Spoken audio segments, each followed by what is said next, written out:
All in my YouTube channel. मेरे YouTube channel में आपका बहुत बहुत स्वागत है। अगर आप इस चैनल पर नए हैं तो चैनल को सब्सक्राइब कर लें। आज हम आपके लिए करके आए हैं अभ्यास एवं परमो गुरु। तो आज हम लोग इस पाठ का हिंदी माने समझेंगे और मैं कोशिश करूंगा कि आपको इसका माने भी बताएं, कुछ संस्कृत शब्द का भी। तो आइए शुरू करते हैं। सबसे पहले है कि कश्चित बालः आसीत्, मतलब एक बालक था, कोई बालक था। तो कश्चित का अर्थ होता है कोई। तो यहाँ पर जो ये वाक्य हो गया कश्चित बालः आसीत्, तो इसका मतलब हो गया कि कोई बालक था, कोई लड़का था। सह बंग प्रदेशे एकस्मिन् विद्यालये पठति स्म, वह बंगाल प्रदेश के एक विद्यालय में पढ़ता था। बंग प्रदेश से, बंग का अर्थ होता है बंगाल, और सह का अर्थ होता है वह। तो सह बंग प्रदेश से, सह मतलब वह बंगाल प्रदेश के एक विद्यालय में पढ़ता था। सह अतीव जिज्ञासु आसीत्, वह अत्यंत ही जिज्ञासु प्रवृत्ति का था, मतलब उसमें जानने की इच्छा थी, सीखने की इच्छा थी। जिज्ञासु का अर्थ होता है जिसमें जानने की इच्छा हो, कोई चीज़ समझने का इच्छा हो, तो उसी को वो लोग जिज्ञासु कहते हैं। तो यहाँ पर सह अतीव जिज्ञासु आसीत् मतलब वह अत्यंत ही जिज्ञासु प्रवृत्ति का बालक था। परंतु सह पठने कुशलः न आसीत्, लेकिन वह पढ़ने में कुशल नहीं था। आसीत् का अर्थ होता है था, पठने मतलब पढ़ने में। तो परंतु सह पठने कुशलः न आसीत्, तो वह पढ़ने में कुशल नहीं था, दक्ष नहीं था। सह यत पठति तत् विस्मरति स्म, वह जो पढ़ता था वह भूल जाता था। सहपाठिनः तस्य उपहासं कुर्वन्ति स्म, उसके साथ साथ पढ़ने वाले मतलब उसके मित्र सहपाठी लोग उसका मजाक उड़ाते थे।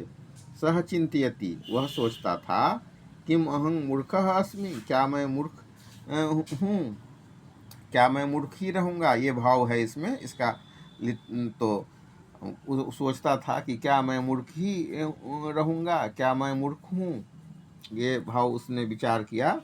तो वो उसने सोचा कि क्या मैं मूर्ख हूँ, कि किं मम भाग्ये विद्या न अस्ति, क्या मेरे भाग्य में विद्या नहीं है।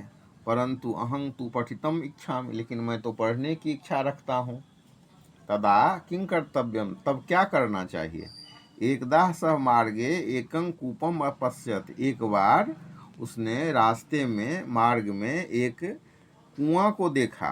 कूपस्य ऊपरी एक घटः आसीत्, कुआं के ऊपर एक गड्ढा था। सह घटस्य अधः एकं गर्तम अपश्यत, उसने घड़ा के नीचे एक गड्ढा को देखा। सह अचिंत्यत, उसने सोचा, उसने विचारा, उसने विचार किया। इमं सुंदरं गर्तं कह निर्मितवान, इस सुंदर गड्ढा को किसने बनाया है, मतलब इसको किसने इसका निर्माण किया है, इस सुंदर गड्ढा को किसने बनाया है। सह मातरम अपृच्छत, उसने माता जी से पूछा। मातः, माँ, या हे माता जी, अहं कूपे घटस्य अधः एकं गर्तम अपश्यम, मैं कुआं पर घड़ा के नीचे एक गड्ढा को देखा, मैंने घड़ा के नीचे एक गड्ढा को देखा। तं गर्तम कह निर्मितवान, उस गड्ढे को किसने बनाया। माता अवदत, माता बोली। पुत्र, प्रतिदिनं भूयो भूयः घट स्थापनेन सह गर्तः निर्मित, पुत्र प्रतिदिन बार बार घड़ा के रखने से यह गड्ढा बना। सह बालः विचार मग्न अभवत, तब वह बालक विचार मग्न हो गया। सह अचिंत्यत, यदि भूयो भूयः घट स्थापनेन पाषाण शिलायां गर्तः अभवत, अगर उसने सोचा, उसने चिंतन किया कि अगर बार बार घट के रखने से जो पत्थर का जो शिला है उस पर अगर गड्ढा बन सकता है, तदा तो क्या किंग पुनः पुनः पठनेन, क्या बार बार पढ़ने से मेरी मति, मेरी बुद्धि तीव्र नहीं होगी। इति विचारे सह, ऐसा विचार करके वह विद्याभ्यासे संलग्न अभवत, वह विद्याभ्यास में संलग्न हो गया। सह पुनः पुनः पाठान अपठत, उसने अपने पाठ को बार बार पढ़ा। पुनः पुनः लेखनस्य अपि अभ्यासम अकरोत्, वह बार बार लिखने का भी अभ्यास करने लगा। शनैः शनैः सह बुद्धिमान अभवत्, धीरे धीरे वह बुद्धिमान हो गया। सह परीक्षायां विशिष्टं स्थानं प्राप्तवान, उसने परीक्षा में विशिष्ट स्थान प्राप्त की। अधुना तस्य सहपाठिनः, अब उसके सहपाठी लोग तस्य उपहासं न कुर्वन्ति स्म, उसका मजाक नहीं उड़ाते थे। अपितु आदरं कुर्वन्ति स्म, बल्कि उसका आदर करते थे। सत्यम एव अस्ति, सत्य ही कहा गया है।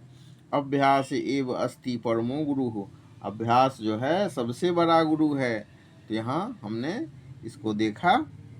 अब आप इसको बार बार, एक बार दो बार वीडियो को देखिए, सुनिए, तो उसको आप इसको पढ़ने में आपको उच्चारण भी होगा सही से, और इसका आप अनुवाद भी कर पाएंगे। तो अगर आप इस चैनल पर नए हैं तो चैनल को सब्सक्राइब कर लें। वीडियो को देखने के लिए बहुत बहुत धन्यवाद। Have a nice day. अब इस पर आप कमेंट कीजिए, अगर आपको ज़रूरत है तो मैं इसको अंग्रेजी अनुवाद के साथ भी इसको मैं बना दूंगा वीडियो।